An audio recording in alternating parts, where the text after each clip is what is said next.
Vigilantes. Man, oh man, oh man. So, you know, every time I make a video, I have to ask myself, who am I speaking to? And there are people who are a lost cause, so I'm not talking to them. Those people are already reaping what they sowed in crypto. So I don't have to talk about them. I'm talking to you who are maybe new, and someone who I think is someone who's maybe been in crypto for a long time as well, but who's frustrated by the way things have been going. So I'm talking to you, and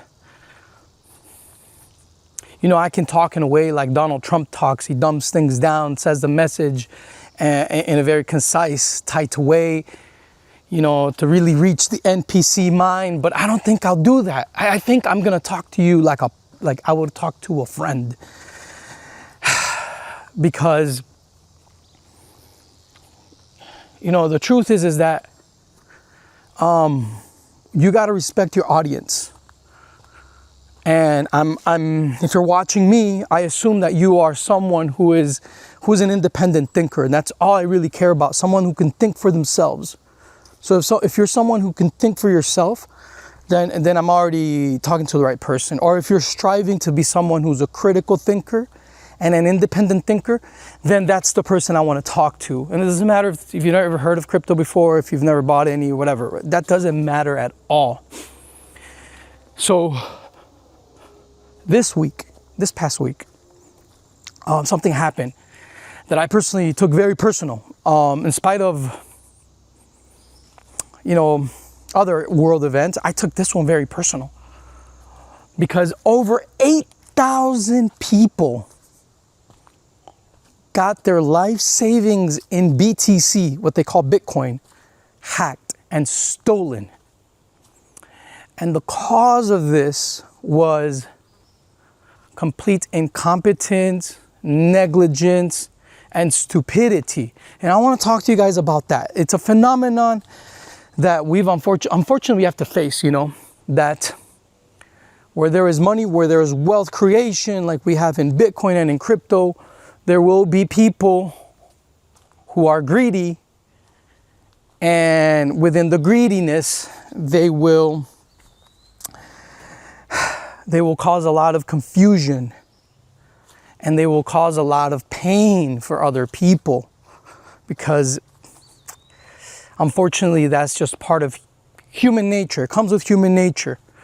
Human nature will bring along with it the retards and the vices of avarice, greed, fear, and outright, you know, evil, you know. And it sucks that we have to deal with this in life, but it is what it is. It's just, that's just the way life is. But, you know, crypto, what Satoshi gave us in Bitcoin was a network where we can, you know, share goodness with one another in the most efficient, fast, interoperable, interconnected, scalable of ways. And it is truly a gift for the world that some are fighting for and implementing correctly. Others would like to destroy it. So I'm going to talk to you guys about one of the ways that Bitcoin has been harmed. And it has not been harmed in a technical way, or it has been very cunning. The way that Bitcoin has been attacked the most is by psychological warfare, where people have become victims and victim scammers. A victim scammer is someone who's a scammer without realizing he's a scammer because he's promoting an idea that comes from a scammer. Okay? So there's a lot of victim scammers out there. And this cold card incident within the BTC community of maxis and laser eyes is that. It is the result of people who have embraced Bitcoin, BTC, that version of Bitcoin, they've embraced it not as a technology, but more of a religion. As you guys know, Bitcoin was hijacked, and the Epstein files show us how Jeffrey Epstein himself was involved in paying the BTC core devs in the hijacking of Bitcoin. Like, if you don't know this, if this is news to you, well, I hate to break it to you, but it shouldn't become as no surprise to you that something as precious as Bitcoin would be targeted and abused and used in ways that move us away from using the technology in truly revolutionary ways. So Bitcoin, the environment around what we call Bitcoin, became more of a religion on purpose. I think that the hijackers of Bitcoin, that was their genius, to move the emphasis from engaging in technology from an objective perspective, but rather to engage in technology in a way where you're no longer dealing with the free and open source software ethos, where you're not really thinking about the consequences of changing the protocol, that is, change the rules of the game, and to just focus on the technology as something that is groupthink, that revolves around groupthink and group mantras and what the group thinks, and so that has been very, very harmful. Removing spider webs here. I hope I'm removing spider webs in the minds of those listening to me as I move physical spider webs. This topic, can become very complex to understand, but in reality is very simple. Humanity has been accustomed to being indoctrinated into following authority. And even the banking system taught people to, just give away their consent, give away their complete autonomy and their freedom to a centralized entity. That indoctrination followed the BTC maxis, and they were easy to psyop. Humanity was easy to psyop back into something ridiculous like that. They completely removed the utilities within Bitcoin that Satoshi gave us to use on chain, and they told us that they were to be given back, all of that utility be given back to the banking sector. Now, they never used those words, but that's exactly what they have been doing. And of course, they've been celebrating Michael Saylor and MasterCard, giving them a Bitcoin-backed credit card and a bunch of BS, right? Because that was the whole goal. The whole goal was to destroy Bitcoin from within in a very cunning way, so that people think about Bitcoin as just something that you're part of, like a team. I'm wearing a jersey from a soccer team in Argentina. It's called LaVerde.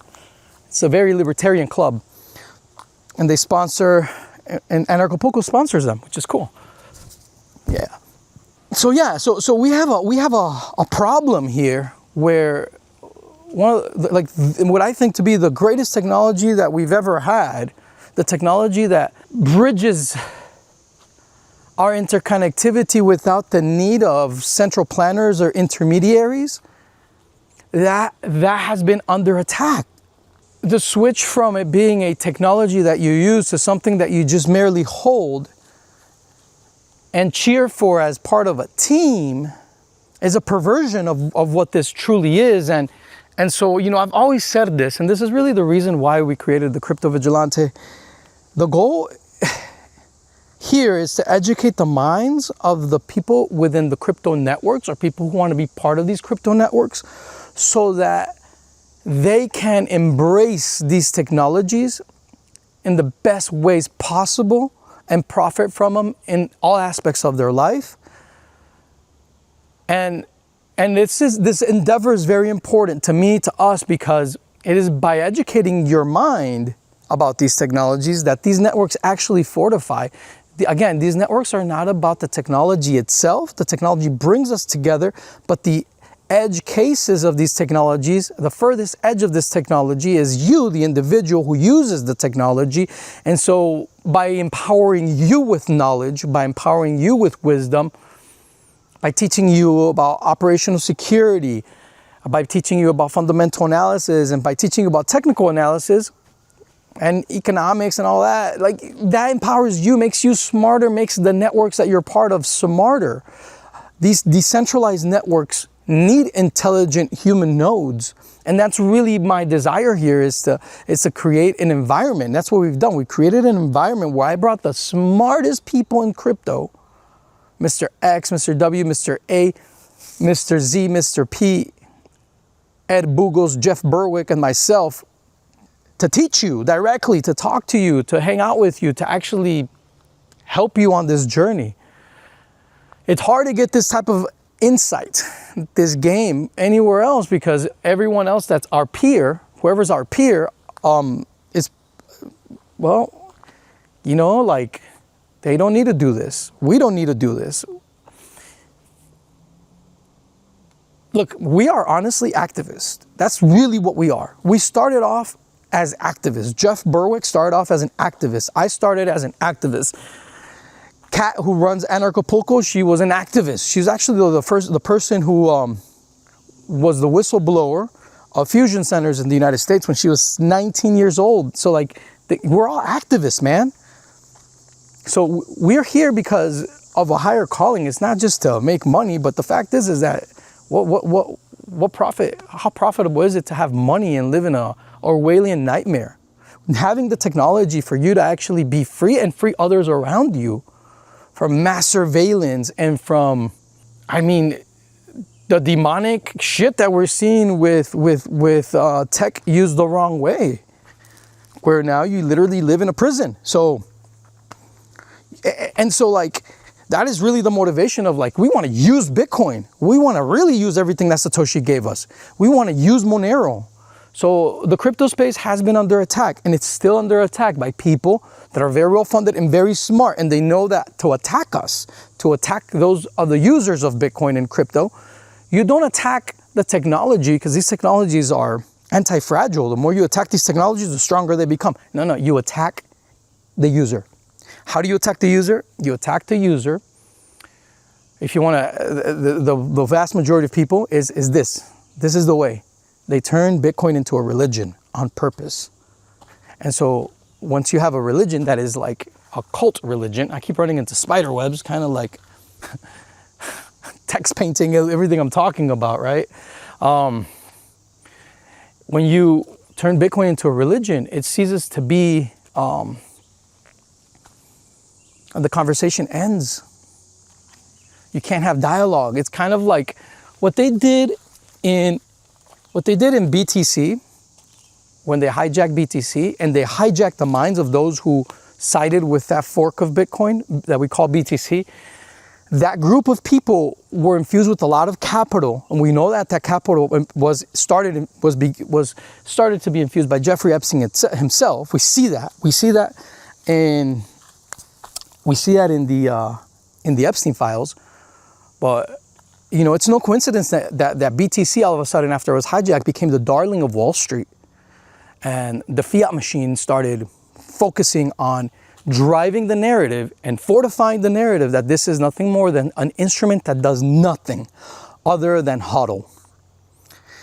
So that's where we find ourselves today, hodl. And guess what happened, guys? So this past week, that one use case, because they only had one use case. You just hold the damn coin. That's it. One use case. They had one job. That's it. One job.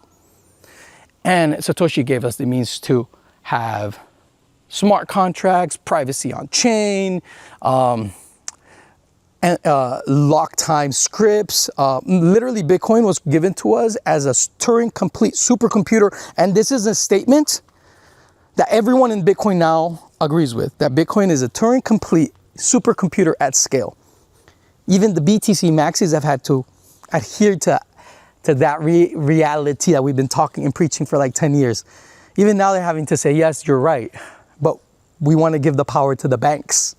This is what the whole BitVM thing was. I don't want to digress too much, but it was have computation that goes to the financial sector and then is anchored to the blockchain. But they never want to open up the computation possible within Bitcoin itself, because when you do that, the hash power of Bitcoin itself, of SHA-256, outcompetes the computer power of every big tech company out there. So if we are able to wake up the Bitcoin supercomputer at that moment, we already have a decentralized, proof of work, secure supercomputer accessible to all of us. And I know scientists right now, people who are still fighting for the fullness of Bitcoin, that right now are programming Bitcoin, programming AI on chain via micropayments. That's a whole other conversation. We'll talk about that later, but that's what this world has been missing out on purpose, because they turned Bitcoin into a religion. So if you're a BTC maxi, you have been in a religion and you've been part of a cult. And I know this is not going to get through to you. I know that you're so indoctrinated that it's not going to go through to you. And I'm not talking to you. I honestly don't care for you. I think you're lost. And testament of how lost you are as a person is what just happened this week. That the same people who sold you this idea of how to think about Bitcoin in that very narrow, closed-minded, small-minded way, they told you that Bitcoin is nothing more than a HODL instrument. Here it is, HODL instrument, and I see another spider. HODL instrument. Every time I say HODL, the spider web comes up, right? Hilarious. You won't understand what I'm saying, maybe through pain, the pain that you're suffering right now. You're probably looking for answers, and I'm here to give it to you in a brotherly admonishment type of way. They had one job, to HODL. And these guys, since they removed themselves from actually embracing the technology in a decentralized way, they got carried away by drinking their own Kool-Aid in that Bitcoin is perfect, right? Because we've been hearing for the past year and a half, has been that Bitcoin is perfect as it is. It needs to be ossified. Ossification has been the chant. Ossify, it's perfect. Don't change it, nothing. No improvements, right? They gutted Bitcoin out. They lobotomized Bitcoin. They took away Bitcoin's computational power. They took away Bitcoin's ability to be digital cash. And after it's been lobotomized, and now the emphasis has been given to Wall Street and legacy finance, and they're all happy because Bitcoin's no longer a threat to them. Even so, it's no longer a threat to big tech, which is really a conversation that hasn't even gone through the minds of these people. They think of Bitcoin as just money. Bitcoin is not just coin, it's also bit. There's the bit aspect of Bitcoin that these people are completely ignorant on. And they're not ignorant. You know, they're victim scammers. They're people who are promoting a scam of what Bitcoin is and should be for the world, but they're victims in of themselves. And right now we're experiencing one of the consequences of their victimhood. Right now we see that they got all hacked. Over 8,000 of them worldwide got hacked. Their entire life savings completely gone. The brighter your laser eyes were, the more likely you were to have suffered from this. Because within the cult, see, a cult has a feedback loop. And if you are not someone who is,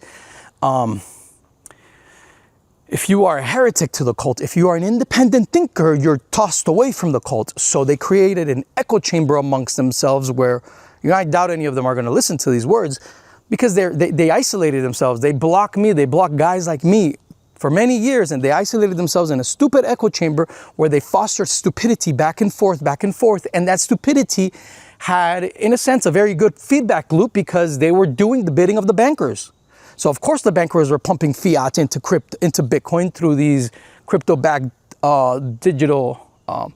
crypto-backed holding companies like Michael Saylor's bullshit, and you got Tether as well, right? Like the printing press of fiat just turned on for them in a brand new way, and Bitcoin was not a threat to the establishment, and so the cult just kept growing, and it got stronger and it got stronger, and it got to a point where like they think they have everything figured out. And so what happened this past week is that the hardware wallet that these people have been promoting amongst themselves the most, turns out that it had no entropy. The Blue Wallet is a good one for people to check out, or a hardware wallet like Cold Card, for example. There's different ways to do this. Air gap device, I recommend a Cold Card or a Foundation Passport, maybe a Blockstream Jade. Cold Card is my hardcore recommendation. I love the group at Cold Card is good. Their philosophy is strong. Either of those two are good. Kind of getting to the point now where I could recommend Cold Card to start, whereas before that, I don't think I could have. But now I like Cold Card. I courted them as a sponsor because I was like, hey, I use this all the time. Would you out there? Most Bitcoiners that are veterans really recommend a cold storage wallet that's completely offline. Like Cold Card is one, for example, just to throw it out there. And that way. However, when you have such a vastly superior, clearly better option like a Cold Card, I would wholeheartedly recommend that to anybody. CoinKite. CoinKite makes everything you need to safely self-custody your Bitcoin, including the Cold Card wallet. That's the cold storage device I use for safekeeping my Bitcoin. You can verify the source code, it's ultra secure, and it's easy to use. Link in the description of this video to buy a Cold Card, my hardware wallet of choice. Meanwhile, you must maintain enabled if you want to use that. So check out Cold Card if you need a offline wallet device. And then this is, and I recommend to everyone, is the Cold Card. Okay, this is produced by CoinKite. Going to learn more. I highly recommend the Cold Card, and I agree. It looks like a little calculator that we use on this channel and that I recommend to people: Sparrow Wallet, Cold Card, and Blockstream, the Blockstream app, and the Blockstream Jade hardware wallet itself. If you look at my Twitter account, it's the legendary company in Bitcoin, CoinKite. They are the producers of the renowned Cold Card, the world's most trusted and secure Bitcoin signing device, built with a plethora of features fit for Bitcoin beginners all the way up to the most advanced. Out some new ones here pretty soon, but I'm only recommending the Cold Card MK2 or the Cold Card Q right now. The reason is, number one, I'll tell you how to do it here, but I personally recommend getting a cold storage wallet like a Trezor, Cold Card, or a Blockstream Jade. And again, there's plenty of videos on YouTube showing wallets. Antes de comenzar, te quiero aclarar que este video es posible gracias al sponsorship del equipo de Cold Card, aunque ninguna parte de este video fue revisada ni editada por el equipo de CoinKite. There's a QR code on the screen right now that'll give you 5% off anything Cold Card related. Highly recommend. It's my daily driver. The hardware wallet that these people have been promoting amongst themselves the most, turns out that it had no entropy. In other words, it was very easy to brute force. What does brute force mean? It means the ability for a computer, the smartest computer, the fastest computer, to guess and check the proper sequence of numbers to figure out what that wallet private key is. So when I remember my first wallet, okay, let me give you guys an example. My first wallet, it was wallet.dat. All right, I'm an OG, all right? And I ran the computation of how long it would take the smartest computer, the fastest computer in the world at the time, which is like 2012, to brute force attack my wallet. And I remember it was something like 798 septillion years. So my first Bitcoin wallet was way more secure than their wallet. Like, you understand what I'm saying? It's like that's the level of retardation that they will like digress to, where they don't even understand how Bitcoin works. All right, let me just give you a quick example real quick on the cryptography behind it. Do you guys remember when you were in high school, you had like a little locks, right? That you had 3 numbers. You have to put in a proper sequence to like unlock it. Like maybe it was 29, 7, 8 or something like that, right? You have to go do the thing till your lock opens, right? Okay, so you have to find, there's a sequence of 3, and in order for the fastest computer in the world to unlock it via brute force, it has to guess and check all possible 3-number combinations to open yours up, right? Okay, that's just 3 numbers. A computer does that in an instant if, guess and checking. So that is what we call brute force. Brute force is, so in cryptography, they call that a one-way function. That's the way the lock system in your locker works. It's a one-way function. It's easy to lock. When you lock it, you close it. It's easy to lock. one-way function, but it's very difficult in order to get it open, you have to like get the right sequence of numbers at the same time. So what is SHA-256? The number SHA-256 is a number greater, and SHA-256 is a mining algorithm behind Bitcoin. It is a number greater than all of the atoms in the known universe. You can guess that. So you have to guess and check all the possible atoms to find that one atom. That's how big the sequence of numbers that Satoshi gave us is. It's bigger than it's a number, and you have to order those numbers in the correct order. It's a sequence of numbers greater than all of the atoms in the known universe. So how retarded.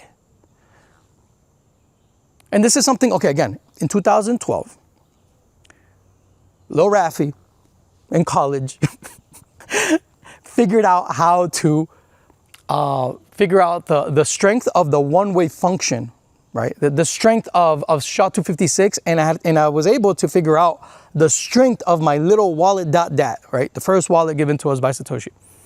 So I was able to figure that out, right? It is 2026.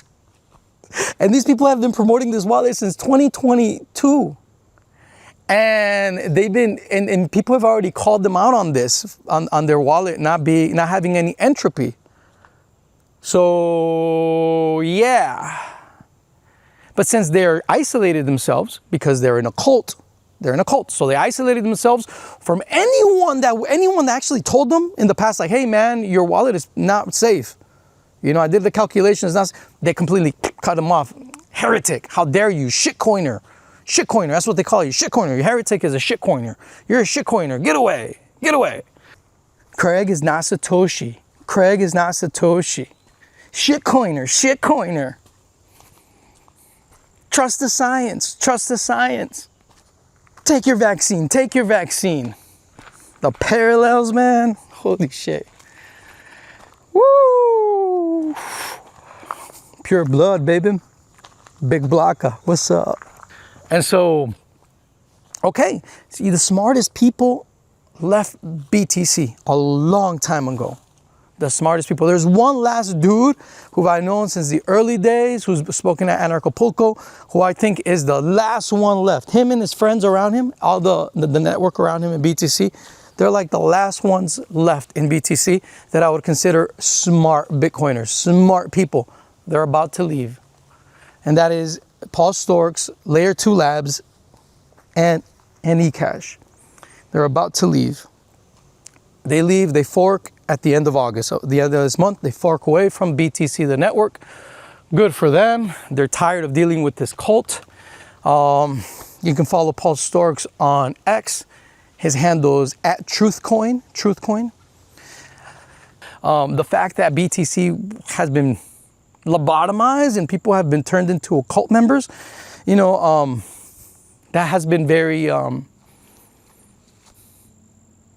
it's been very eye-opening for me to realize that we have COVIDiots of our own. We really do.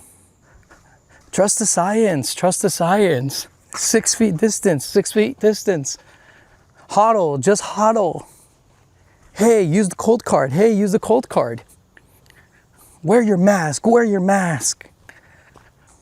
Just 2 weeks. In 2 weeks. Lockdown for 2 weeks. Lockdown for 2 weeks.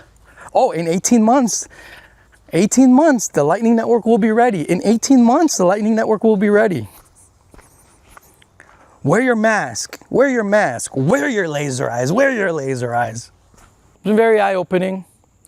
I feel really sad for them because once they got into the BTC cult, they were like locked in. They were locked in. Even Gary Cardone, what's his name? Grant Cardone, the guy with the 10X guy.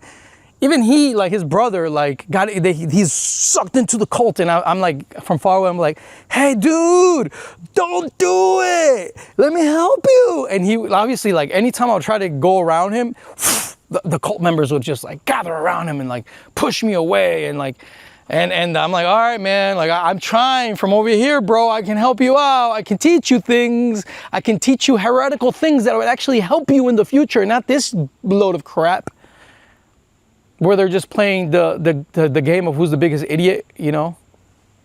Hot potato. Yeah, after this fork of eCash, we're gonna see, hopefully, man, we see a lot of, look, this is the hope for BTC. The hope for BTC is that eCash thrives and just takes off.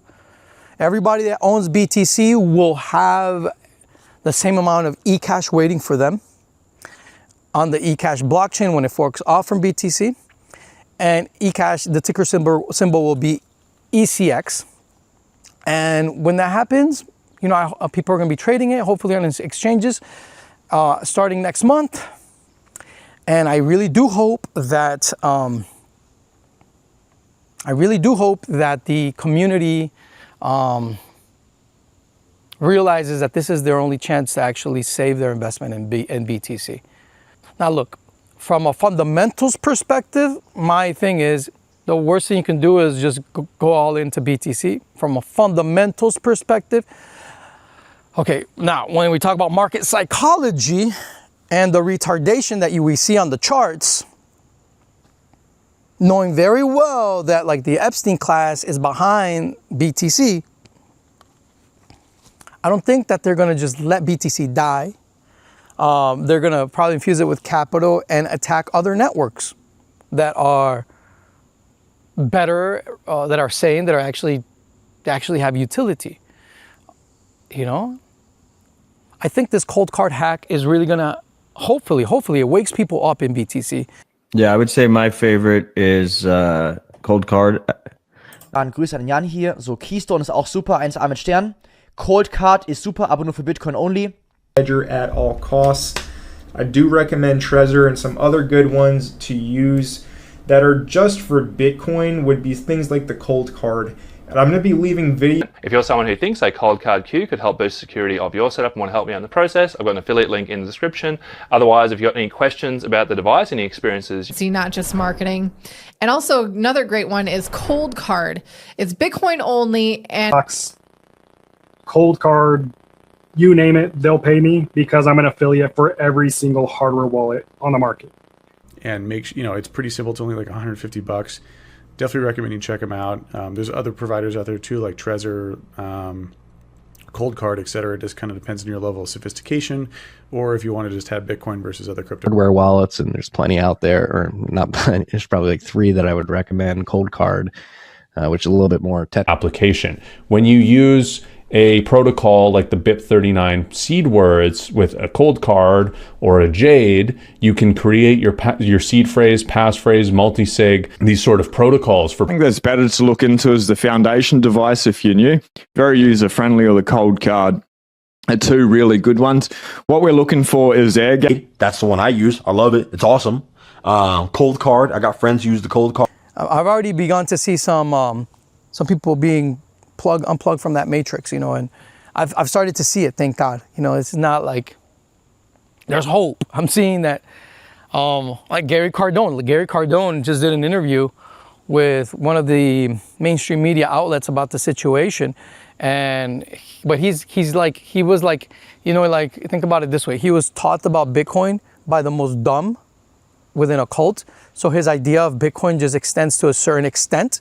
And so then now he has an all or nothing mentality. And a lot of them have that because they were exposed to Bitcoin from like a cult mindset where it's just HODL, and HODL is the only use case, and the only people that they ever listen to are within that retarded echo chamber. So now like this happened, they don't know where to turn or what to do because they've been indoctrinated to see anyone that opposes the dogma of this cult as a heretic, a stupid heretic that should not be listened to. And of course, when they look at the market, they're like, well, why not? That makes perfect sense. I see BTC going up in value. I don't see anything else that has gone up in value like BTC. So they must be right.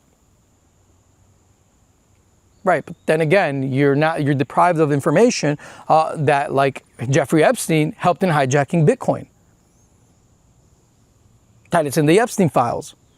You're deprived of information that Bitcoin is much more than just coin, it's also bit. It's computational power. It's a Turing complete machine where you can compute on chain, where the UTXO model causes the loop between outputs and inputs. You've been deprived of knowing that you can not only compute script in the output or the input, but you can compute it in both now, in the output and input. So you're been deprived of a lot of information about Bitcoin, and a lot of people, if this is Gary Cardone, I'm giving him an example, imagine everyone else, dude. As you can tell, I've been going up against, you know, I've always knew that like Bitcoin is going to be attacked by the powers that shouldn't be. Heck, I mean, the guy who led the Bilderberg group was the leading investor. He was leading the investment for Blockstream, who was the corporate the corporate entity that represented those who hijacked Bitcoin at the time.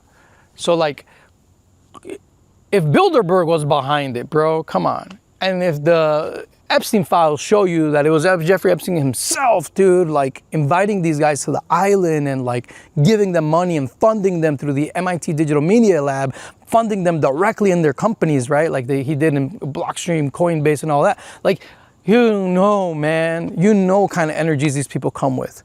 So like, but then again, even if that's not the case, even if that were not the case, then you should be able to be open to the free and open source software ethos and allow for critique from other people in the network.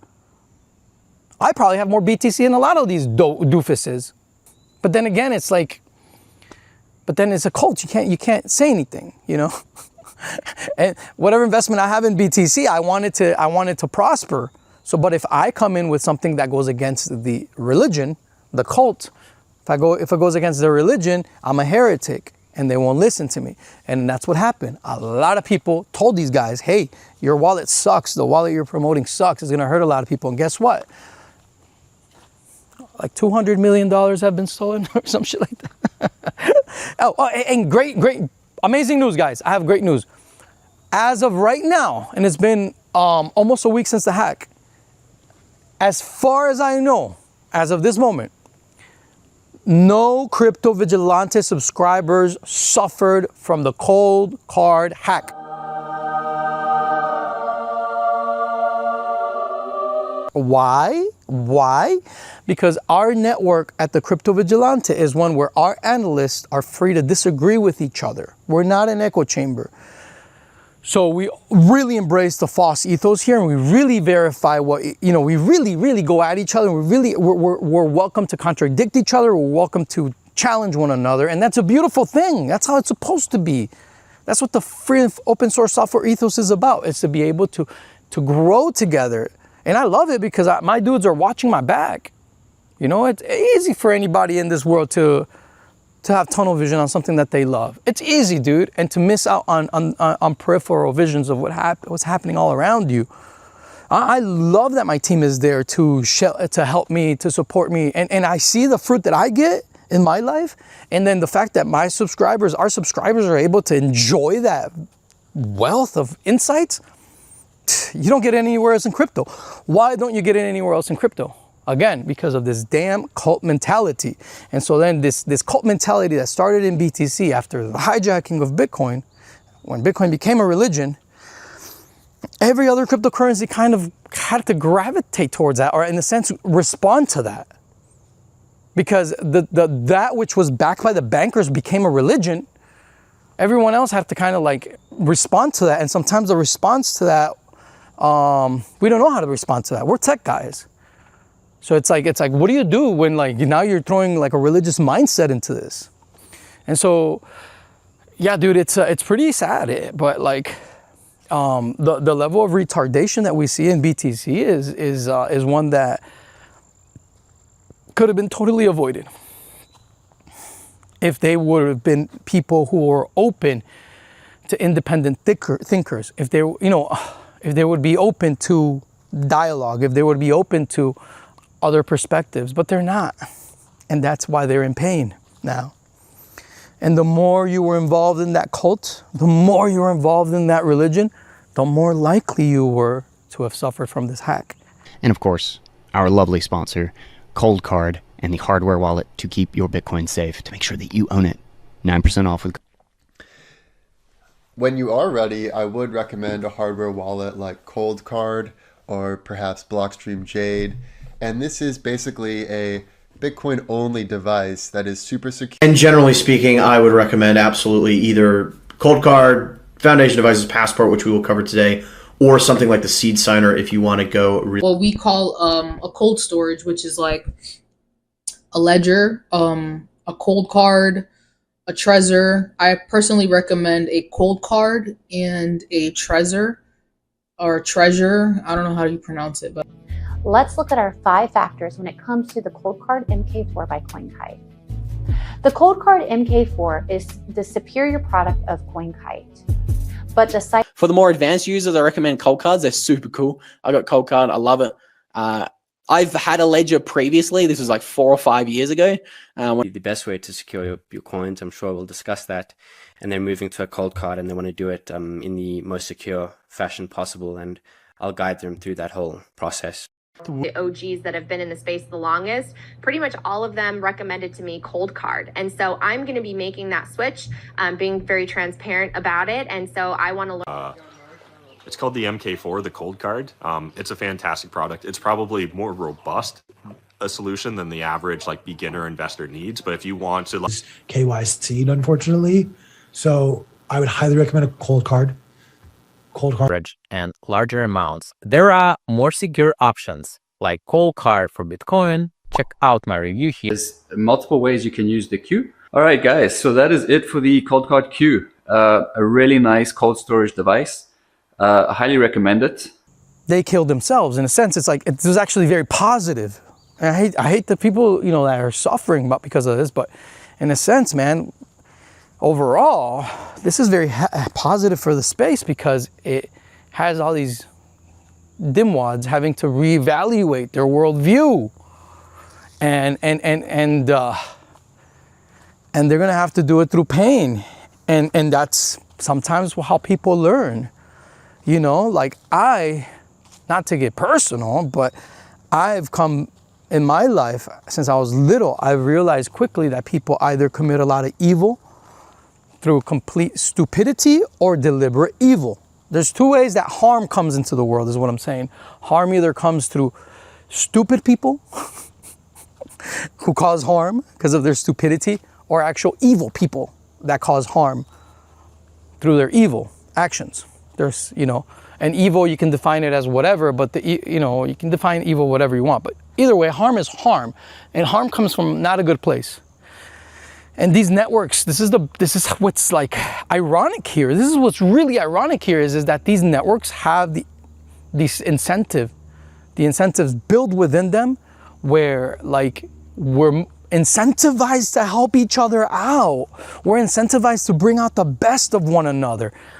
Like when you have an on-chain economy, you're really like incentivized to like give the most value to the network. And the network is incentivized to give you the best value possible. So it's a shame. It's a real shame that we are in a position where what we've experienced this past week is the opposite. It's the opposite incentive structure. You know, and the insight it's coming down to me as I'm talking to you is that the reason why BTC suffered and is suffering right now is because their incentives come from off-chain. Think about that. It's very deep. Their incentive structure comes from how they behave to the outside world. They're not really thinking about what's best for Bitcoin. They're really thinking about what's best for, like their litmus test of what's best comes forth by looking to the outside world. Now what's happening on-chain? Because again, their on-chain dynamic is dead. You can't barely do anything to begin with. And every damage that they cause to the Bitcoin infrastructure on-chain, they celebrate it as something that is good, like replaced by fee. Dude, you created an auctioning process. You really don't have a fee structure. You really are not nourishing your miners or your network. And miners are, you know, whether it be because of their There's deer running around me right here. I didn't bring my dogs, dude. I was so like upset thinking about all this thing, and I was like, I'm gonna go do a walk and talk. And I was pulling up. I was like, you know what? I should have brought my dogs out. I'll bring them next time. Yeah, this happened because their whole incentive structure was warped. Their whole idea of Bitcoin is warped. They don't understand Bitcoin. Like, it's crazy. It's crazy to say that the biggest voices for Bitcoin don't understand Bitcoin. I know to like a lot of people, it's like, what? What do you mean? Yeah, the biggest people in the Bitcoin world don't understand Bitcoin. And their incentives rely on how good do I look to the government? See, off-chain. How good do I look to the ETF?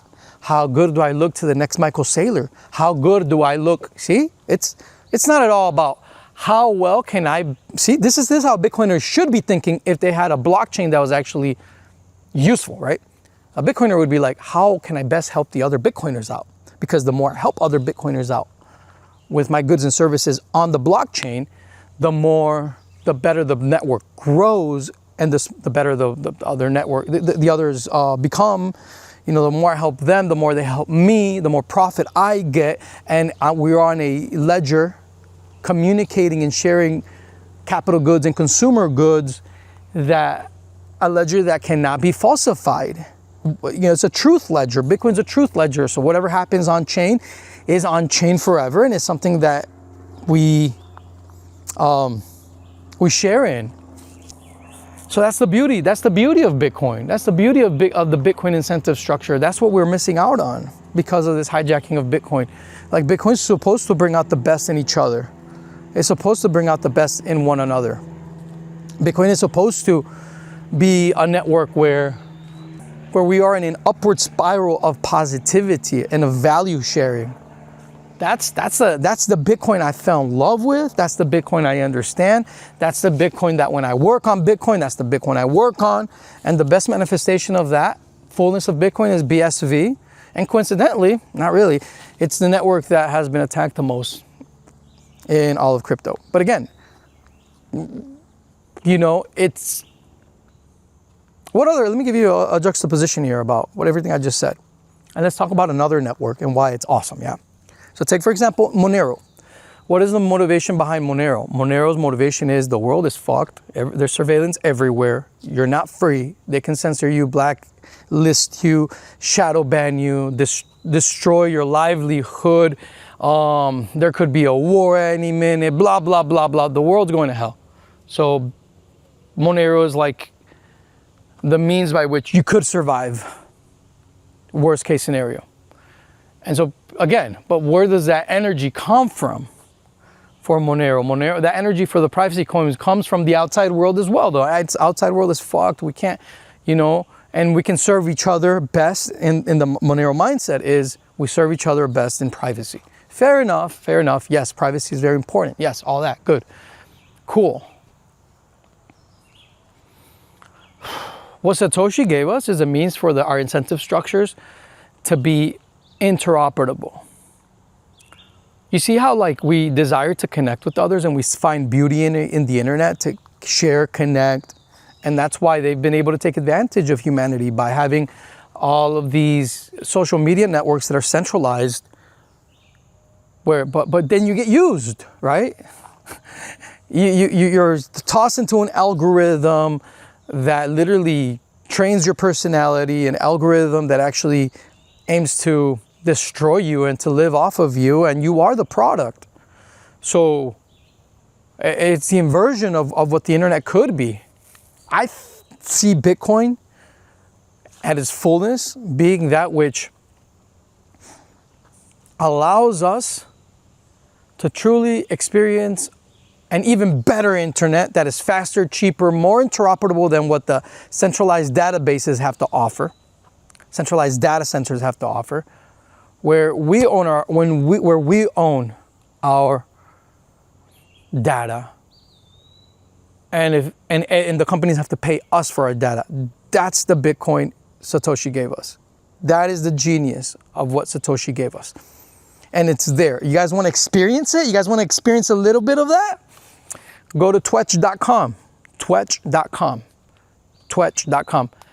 That's a really cool network. It lives on Bitcoin's original design. Everything that happens in that network lives on chain.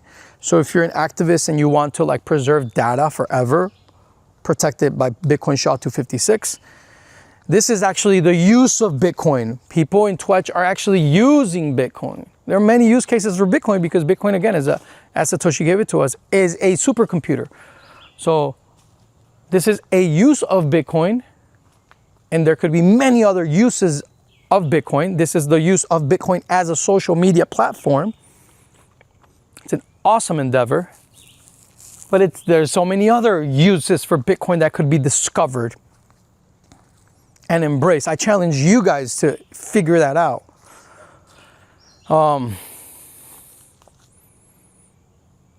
Yeah, I love it, man. I love this technology. I love this technology.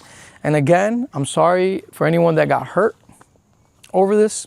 The trade-off is that it doesn't have a screen, so we always recommend, cold storage. Get like a cold card Q or MK4. If you want to have some walking around money, you want to spend on a trip, maybe. Would all live within this circle, basically. I think Ledger, Trezor, and Cold Card are a good representative sample of the hardware wallets that are out there. Cold Card being the most secure and probably the hardest. And I mean, seed plates. We actually recommend Cold Card, but seed plates. The first Bitcoin bearer asset, as well as the reliable Cold Card hardware wallet, the excellent stainless steel seed plates for storing your seed phrases, and the block clock. Now, of exchanges into cold storage. I use both the Blockstream Jade and my favorite hardware wallet, the Cold Card, so that I can control my Bitcoin fully. And at Simply Bitcoin, we recommend the Cold Card Q. This right here is the Cold Card. I don't have the Cold Card, but I definitely recommend it. That one in the Blockstream Jade. Here, 10% off for subscribers to buy a tap signer or Cold Card. They're both available through CoinKite's website. Tap signer is a really unique product. CoinKite.com are the creators of my favorite Bitcoin hardware wallet, the Cold Card, one of the most recommended hardware wallets by Bitcoiners. It has all these features like the ability to use it completely. Like Swan.com. It's why we recommend Bitcoin-only hardware wallets like Blockstream Jade, Cold Card, Foundation, or even BitKey. The truth eventually comes to the light, and that's why we speak the truth. I recommend using a Cold Card. You can buy a Cold Card. I recommend buying a Cold Card. Just buy a Cold Card, withdraw to it, use it with Sparrow. I have a full guide that we run. Hands down, there is no second best. The Cold Card Q. And for the ultimate in security, check out the Cold Card hardware wallet from CoinKite with built-in sleep at night technology. It's the only dedicated air gap. Complete discussion of Cold Card. I've done those videos. Okay. Cold Card is great, very secure. Build your own keys. I recommend BitKey for those that are more beginner-ish or newer, a little scared, and Cold Card for Bitcoiners that feel either more technically capable or just more competent overall in their Bitcoin journey. $100 in a hardware device, whether it's Trezor, Ledger, Cold Card, they're all great. There is no perfect hardware. Stone device, and then also have a Cold Card. So again, recommend all four. You honestly can't go wrong with any of these devices that I'm talking about here.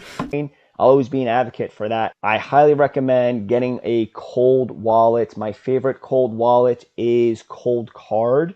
Not sponsored by them or anything, but I think they have the best. There is. I also recommend Cold Card, and I also. Now that might be in your Samurai wallet as an example, or you could be using, let's say, a Cold Card, which is a hardware wallet device. Now, disclosure, they are a sponsor of my podcast, but they are my favorite Bitcoin hardware wallet. Configuration file is booted up into something like Caravan. So that's what I would recommend is, obtaining a signing device, a key store, one of these, Trezor, Ledger, or Cold Card to then successfully. I said we only focus on open source and verifiable sources. Something, companies like Cold Card, for example, Foundation Passport, those are really excellent products when it comes to that. CoinKite. For example, you can pick up the classic Cold Card Mark IV or the newer and more advanced Cold Card Q. And for Black Friday, these are going to The most recommended ones are something like the Blockstream Jade or the Cold Card Q. Those are some good options. But yeah. Then Cold Card Wallet is great. I'm really sorry if you got hurt. But honestly, this is the best thing that could have happened. Because the cult lost its grasp on the minds of people. And those who were the deepest in the cult were the most affected by it. You know what's crazy? Is that all of the influencers of this cult were all promoting this damn wallet. All of them. And they're all just like, I mean, it's cringe, the things that they're saying now. Super cringe. Because they don't want to take responsibility. Thank God, look, man, no one at the Crypto Vigilante, as far as I know, none of our subscribers, not to the YouTube channel, because anybody can subscribe to a YouTube channel. I'm talking about to our research network, the TCV newsletter, the Dollar Vigilante newsletter, the Crypto Vigilante newsletter, people that attend our seminars, people that are part of the Vigilante Insiders Club. Like, that's our VIP club. Like, none of those people, as far as I know, as of making this video, I have not heard one person tell us that they got hurt in this hack.